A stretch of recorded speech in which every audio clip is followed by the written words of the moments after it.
A experiência que a gente chama de desejo, né, ela é bastante importante para a gente entender a maneira como a nossa mente, né, a maneira como nosso estado emocional se articula. De início tem três posições, né, importantes que a gente tem que se colocar em relação ao desejo. Uma delas é se a gente tem um desejo. A outra é se a gente é um desejo, se a gente é a encarnação do nosso desejo, né? Se a gente vive, se a gente se constitui, né, como sendo a expressão do nosso desejo. E a outra é se o nosso desejo ele está no campo de um outro, se ele está alienado no campo de um outro, se ele é o desejo de um outro, né? Como a Alice, né, no livro do Lewis Carroll, ela se pergunta um tanto assustada, né? Será que eu existo ou eu sou parte do sonho de alguém que está dormindo?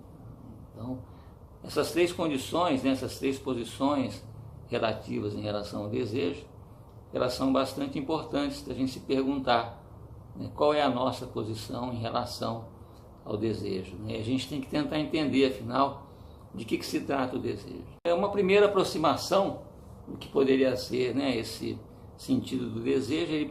Ele pode ser dado por uma história antiga, né, dos Casares, que é a história da viajante da escola, né? Então a história ela conta de uma mulher que já estava há muitos anos peregrinando pelo mundo, atrás do que seria uma escola mística, né, que é uma escola que aparecia cada ano num lugar do mundo durante alguns dias, e quem chegasse nessa escola poderia ser aceito como aprendiz, né? E a escola ela ensinava sobre as condições da existência, né?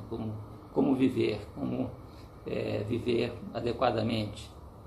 E sempre que ela chegava num lugar, a escola já tinha desaparecido, ela tinha que ir para outro lugar, procurar a escola novamente no ano seguinte. Então teve uma ocasião, depois de alguns anos, que ela chega num lugar e que ela tem quase certeza que esse ano ela vai conseguir achar a escola, né? E quando ela chega numa encruzilhada, já ao meio-dia, né, tinha alguns homens ali na encruzilhada, ela fica com medo, e eles interrogam ela, né, para onde ela vai, quem ela é, e ela mostra o passaporte, né, de estrangeira, e eles veem que ela é uma estrangeira, e ela fala que ela está procurando uma escola, e eles a gente é dessa escola, assim, você está perto e você segue esse caminho que você vai chegar na escola.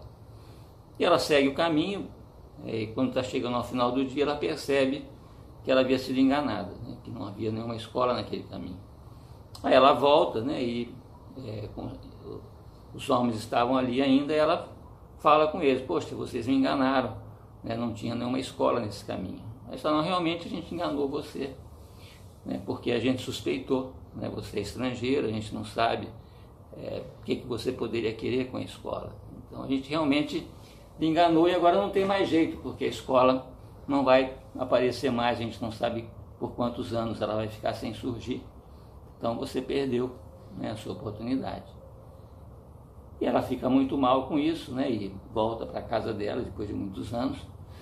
E depois de um tempo ela está pensando e ela se dá conta, né, de tudo que ela viveu ao longo, né, desses anos todos procurando a escola. Quer dizer, e nesse momento ela se dá conta que não havia nenhuma escola, que a escola era a procura da escola. Então, tudo aquilo que ela viveu esses anos todos, né, que é exatamente o que ela teria que aprender nessa escola mística. Então, isso é que o Hegel, né, chama a experiência negativa do desejo, quer dizer, o desejo enquanto uma negatividade, nesse sentido que ele é dado posteriormente. No começo, né, o desejo ele aparece como vontade, como querer, né, como necessidade, e ele vai se constituir negativamente a partir, né, de uma perda, de uma falta, né, que surge posteriormente, e de tal maneira que o objeto do desejo, né, aquilo que está no centro do desejo, se mostra como uma falta, como uma ausência. Agora, toda a experiência que se constitui em torno dessa falta é real, é efetiva. Então, apesar de como diz o Nietzsche, né, apesar do objeto da crença poder ser ilusório, mas a crença é verdadeira, né? Então, apesar do objeto do desejo poder ser ausente, mas a experiência com o objeto é efetiva. É exatamente essa experiência, né, que é constituinte, que é estruturante, né, que é subjetivante em relação ao sujeito, né? Ou seja, a experiência, né, com a escola é positiva, né? O objeto, enquanto escola, que é ausente. Então, essa primeira aproximação em relação, né, ao que a gente chama de desejo é importante nesse sentido que o desejo ele é uma trajetória, ele é um circuito, né, em torno de um objeto, né, que se mostra, vamos dizer, ausente, e que essa experiência, né, o valor dela, a potência dela, vai ser dada pela maneira, né, como a gente a interpreta, a maneira como a gente elabora ela posteriormente, né, como os chineses, né, eles falam da importância do vazio, né, do wu, ou seja, quando o ideograma mostra um circo pegando fogo. Então, o que é que a gente faz, né, como que a gente realiza, vamos dizer, a nossa existência depois que o nosso circo pegou fogo. Tem dois paradigmas, né, que a gente pode chamar de paradoxos, vamos dizer, do desejo. Um deles, né, é que quando a gente tem essa impressão, né, de que algum objeto, alguma coisa poderia preencher, né, as nossas faltas, poderia suprimir as nossas faltas, portanto realizar, como Freud fala, esse termo erfüllen, né, preencher o desejo, isso já se dá, né, na forma de uma espécie de decepção, porque se a gente tem esse desejo, né, de preencher uma falta, a gente já está na ordem da falta, a gente está na ordem do desejo, né, e o desejo ele tem a ver exatamente com esse aspecto, né, ali do desejo enquanto uma ausência, né, enquanto processo, não enquanto concretude. Então, quem também mostra isso, né, uma situação paradigmática, é uma entrevista que uma repórter estava fazendo com um líder revolucionário africano, né, e ela estava interrogando ele se ele achava, se ele pensava, né, que a revolta, que a revolução que ele estava liderando era uma solução, né, para o seu país. Aí ele diz, olha, um tigre, né, ele não pensa, ele dá o bote, ele não acha. Então esse posicionamento dele, né, como ato, é da ordem do que a gente chamaria do sublime, quer dizer, onde exatamente a gente acorda, né, dos nossos sonhos, dos nossos desejos, porque a estrutura do desejo ela é a mesma estrutura do sonho, por isso que o desejo, né, diferente da vontade, diferente do nosso querer, diferente das nossas necessidades, ele se enraiza mais profundamente no inconsciente, né, e ele tem essa mesma estrutura ali do sonho, né, por isso que ele é importante para a gente poder reconhecer, né, o que se dá no inconsciente, e esse inconsciente ele vai se revelar, vai se manifestar exatamente quando a gente acorda do desejo, quando a gente acorda do sonho, né, como quando, né, a viajante acorda, vamos dizer, do seu desejo de encontrar, né, a escola mística. Um outro paradigma importante, né, é que os romanos eles diziam que quando a gente deseja alguma coisa, a gente vai ter que tirar isso de alguém, né, porque todas as coisas, né, pertencem a alguém de alguma maneira, não de uma maneira direta, indireta, simbólica, efetiva. A gente vai ter que, né, se apropriar, né, daquilo que a gente deseja. Só que o paradoxo é que se a gente pode, né, tirar essa coisa de alguém, é porque alguém pode também nos tirar essa coisa. Portanto, a gente já está também na ordem da angústia, que é a ordem, né, da angústia é o quê? Né, de perder as nossas sustentações em relação ao desejo, né, em relação àquilo que aparece como sendo as nossas necessidades, as nossas vontades.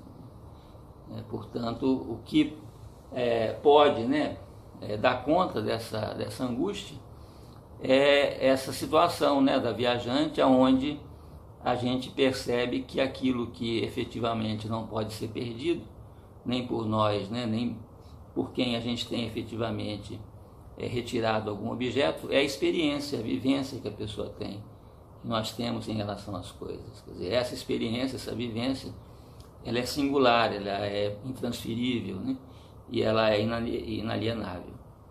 Bastante importante, né, do desejo na nossa experiência, né, moderna, pós-moderna, é aquilo que o Paul Valéry diz, que agora os objetos nos olham, nos veem.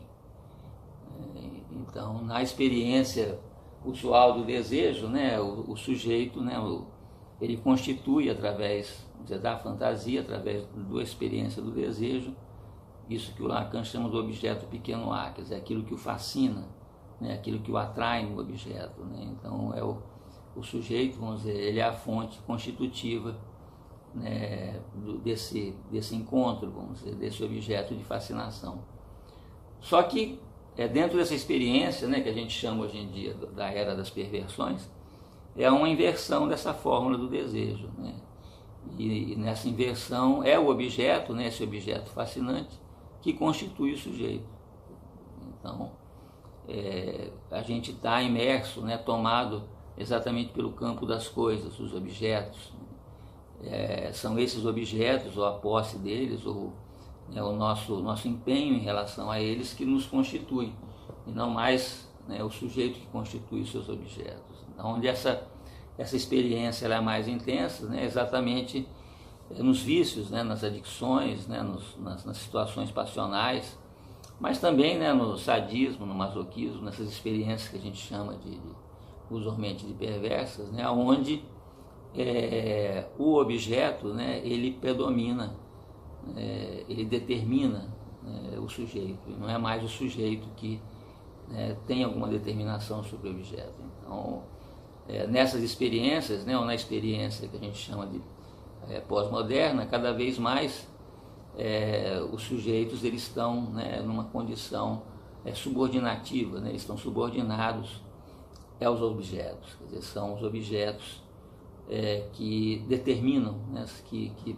se incidem, vamos dizer, sobre os processos de subjetivação e sobre as subjetividades, portanto, anulando de certa maneira, né, o desejo, e essa experiência ela se constitui mais nessa forma, né, das necessidades, né, do querer, quer dizer, essa experiência da vivência em torno dos objetos, como a gente falou da escola, né, da viajante, ela se torna insuportável, ela se torna terrorífica, né, ela se torna fóbica, né, em relação a um pânico, né, que as pessoas vivem em relação a algum tipo de ameaça, né, interna ou externa, em relação ao objeto, né, que passa a ser determinante em relação ao sujeito, e não mais o sujeito determinante em relação à constituição desses objetos, né, de fascinação.